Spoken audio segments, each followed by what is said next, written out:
Bonjour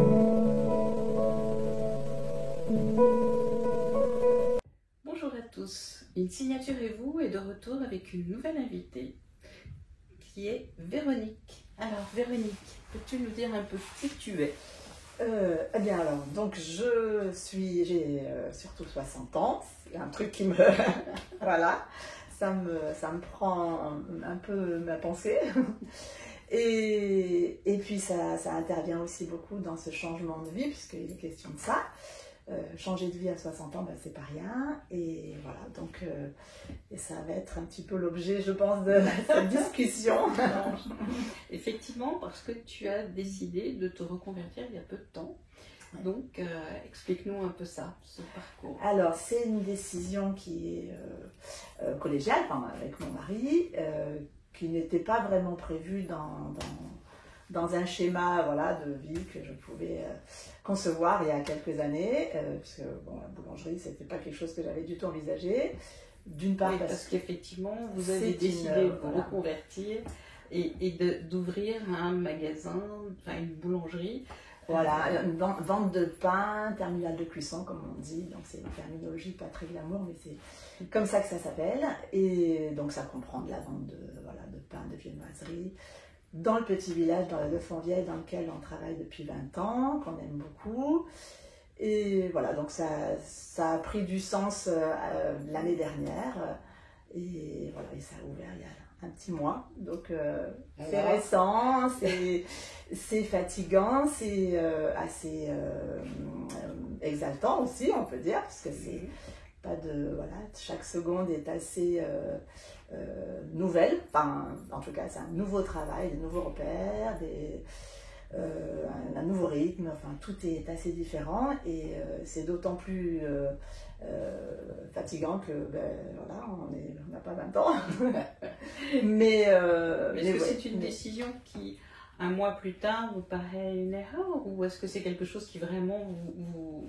Alors c'est pas une erreur du tout, c'est un truc qu'on n'avait pas prévu, c'est qu'il faut réajuster en permanence tout plein de petits aléas qui interviennent, qu'on n'avait évidemment pas soupçonné. Voilà, on avait une petite vie qui roulait un peu, donc là, c'est plus du tout le cas. Donc ça sort de votre zone de confort. Voilà, ça sort de la zone de confort. En même temps, ces petits aléas, c'est la vie, hein, c'est beaucoup de gens vivent ça, donc on se confronte à toutes ces choses-là.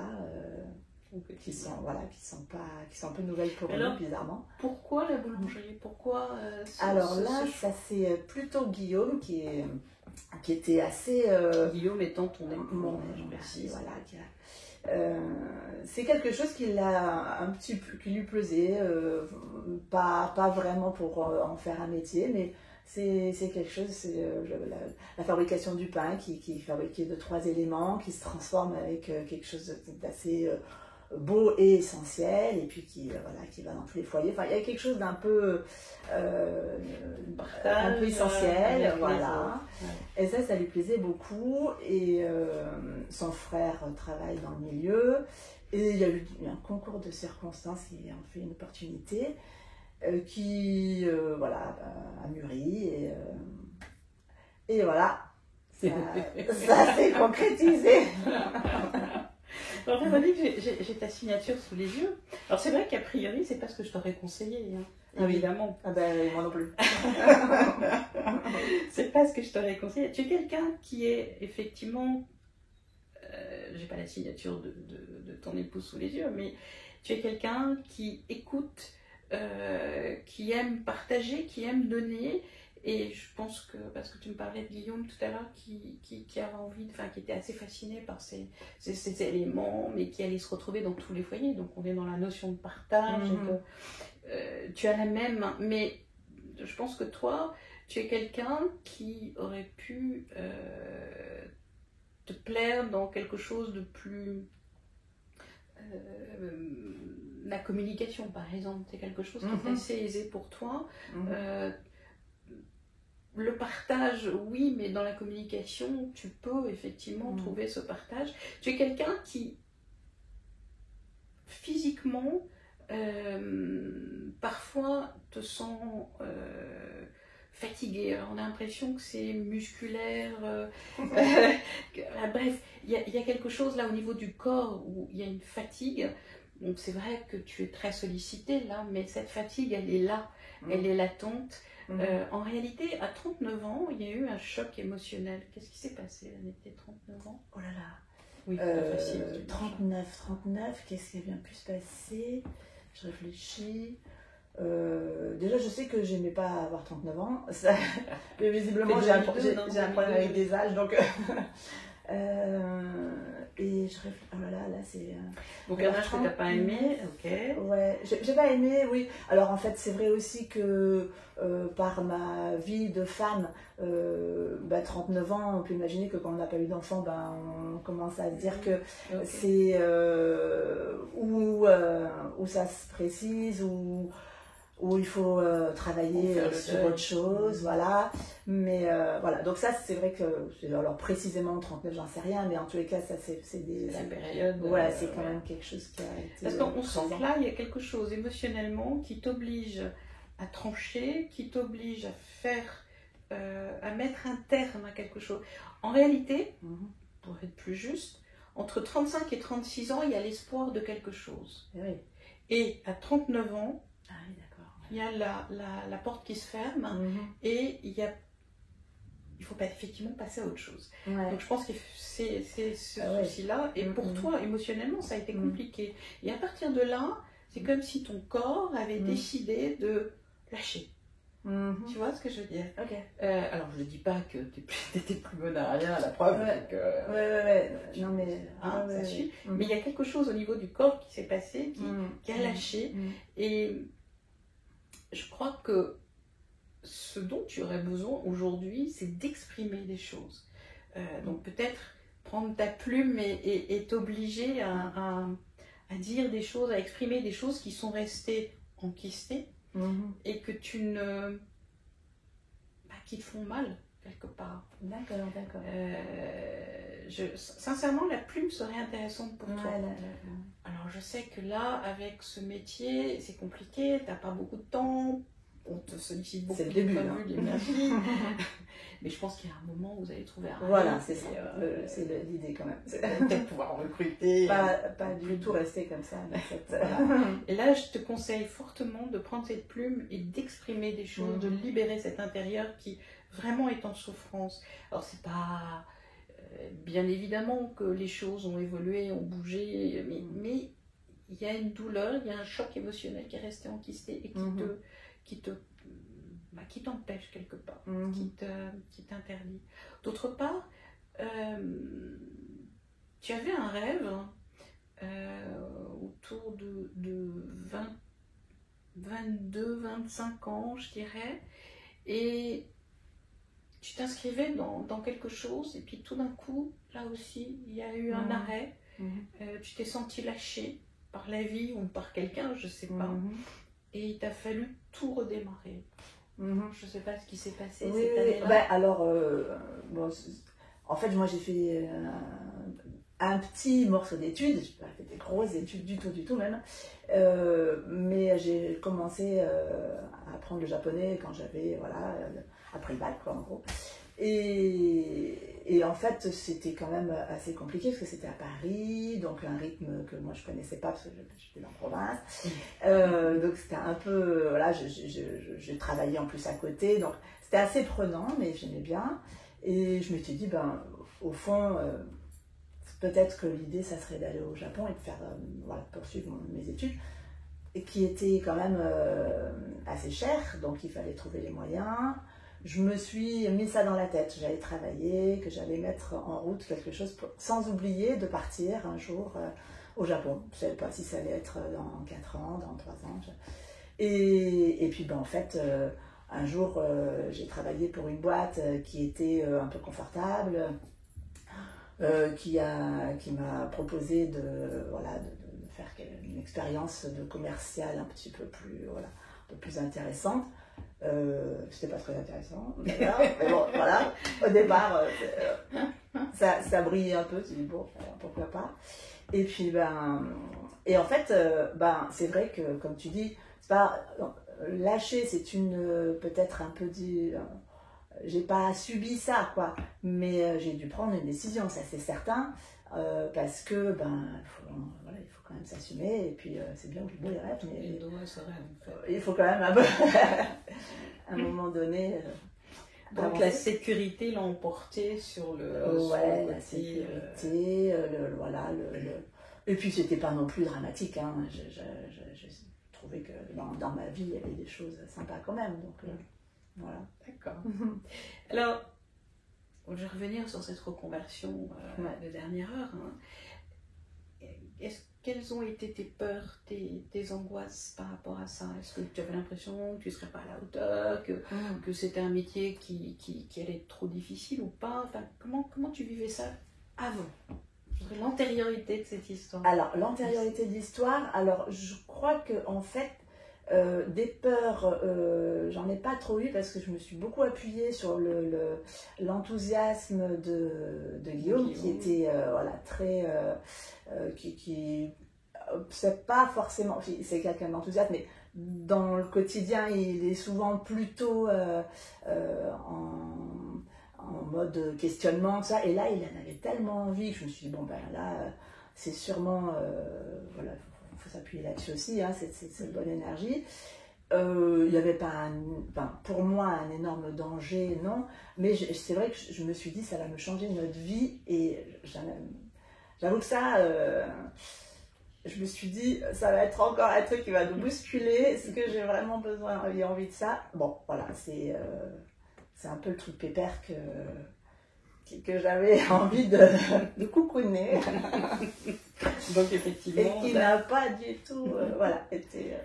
Il faut dire que là, pendant un certain nombre d'années, vous avez eu un commerce, vous vendiez des objets divers et variés, il y avait des petites buvettes, c'est vrai que c'était un rythme plus facile. Plus facile, puis ce rythme-là, on le connaissait parce qu'on le pratiquait depuis quelques années.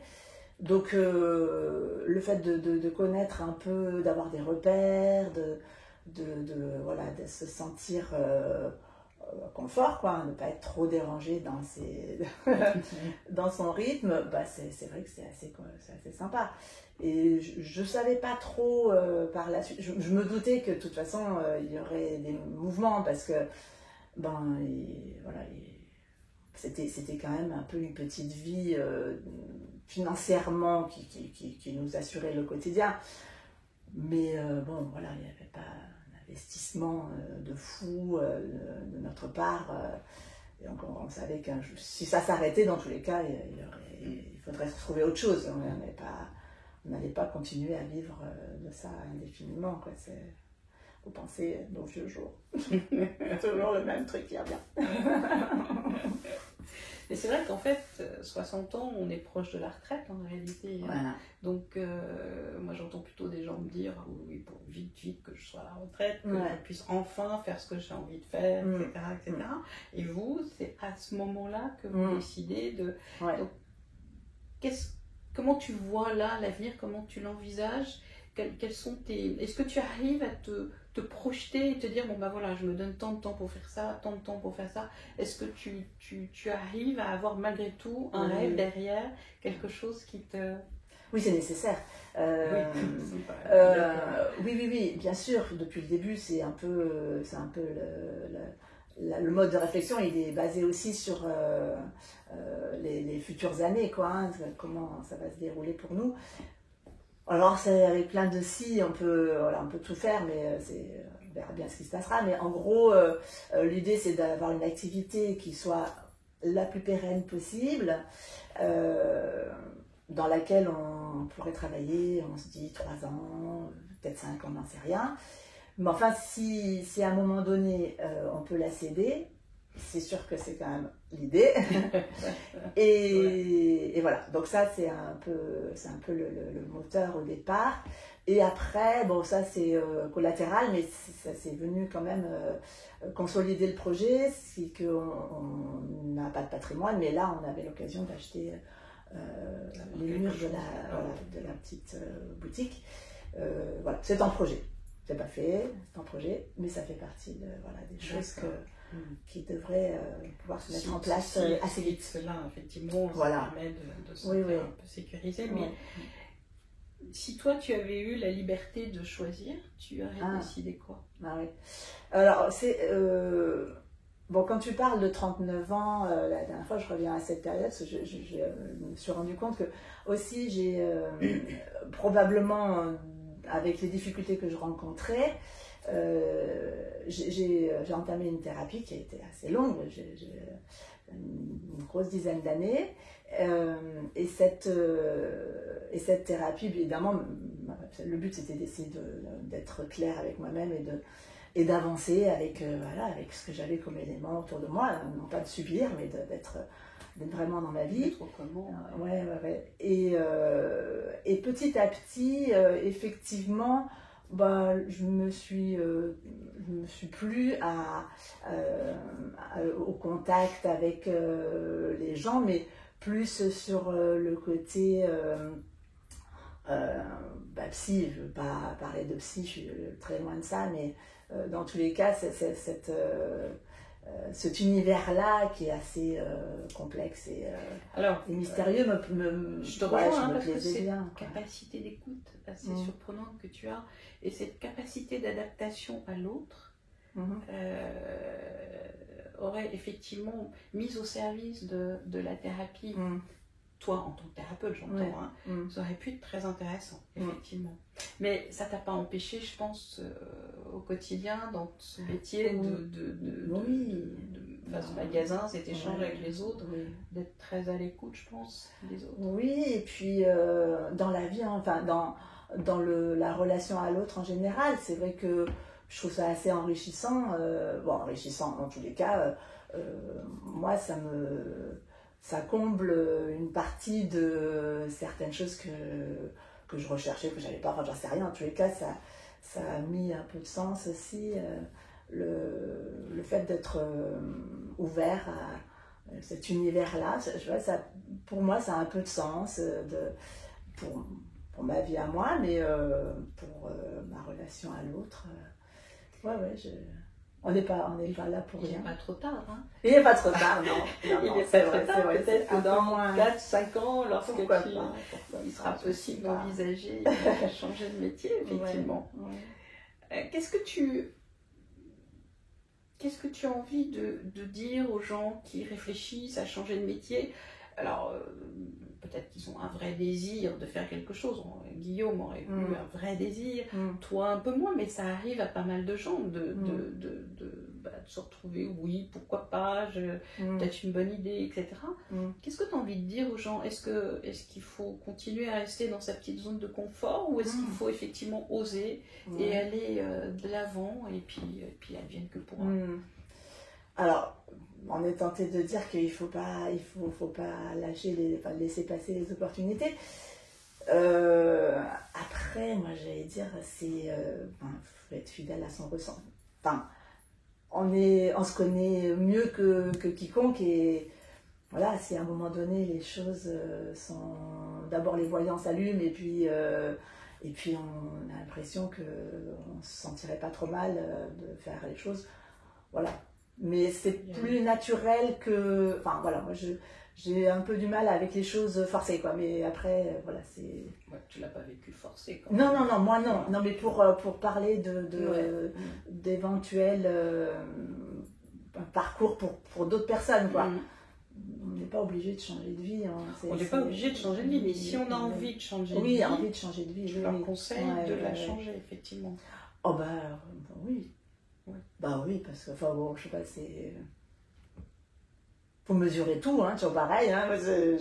J'ai du mal à donner des conseils parce que c'est tellement complexe, tout ce qu'on ressent, tout ce qu'on... mais oui, non, bien sûr, faut pas...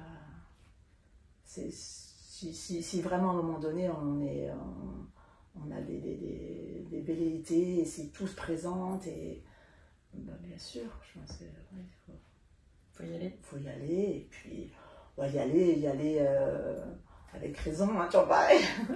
Et qu'est-ce que tu conseillerais à quelqu'un qui démarre sa vie aujourd'hui?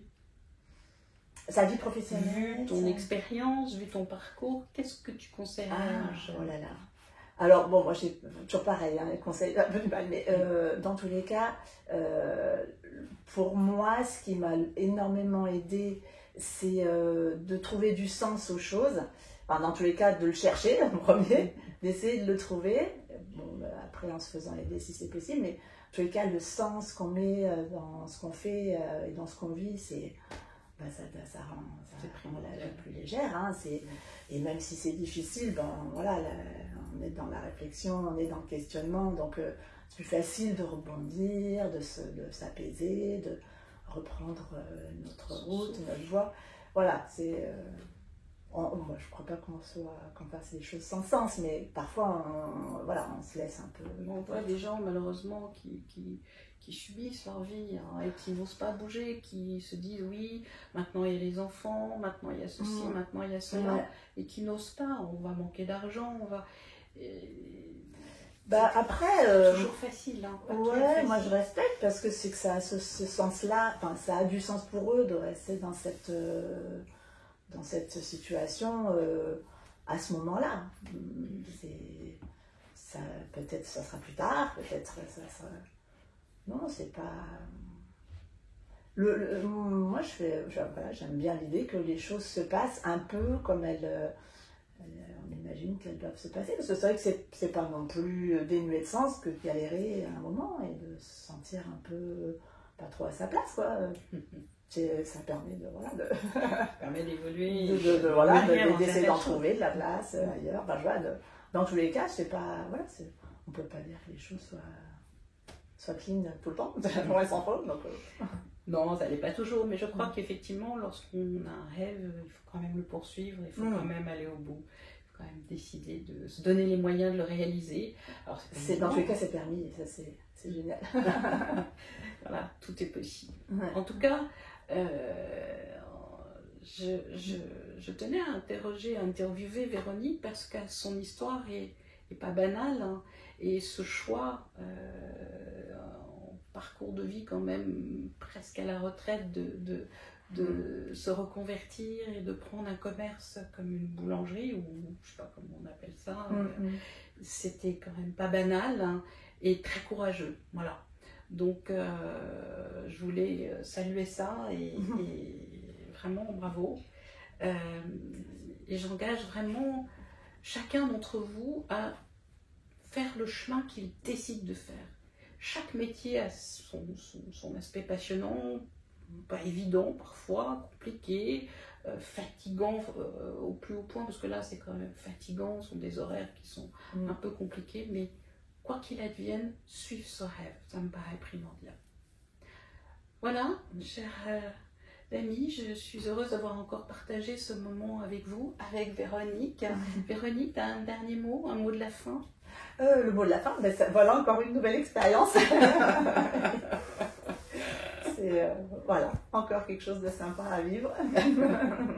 Alors à très bientôt pour une nouvelle interview.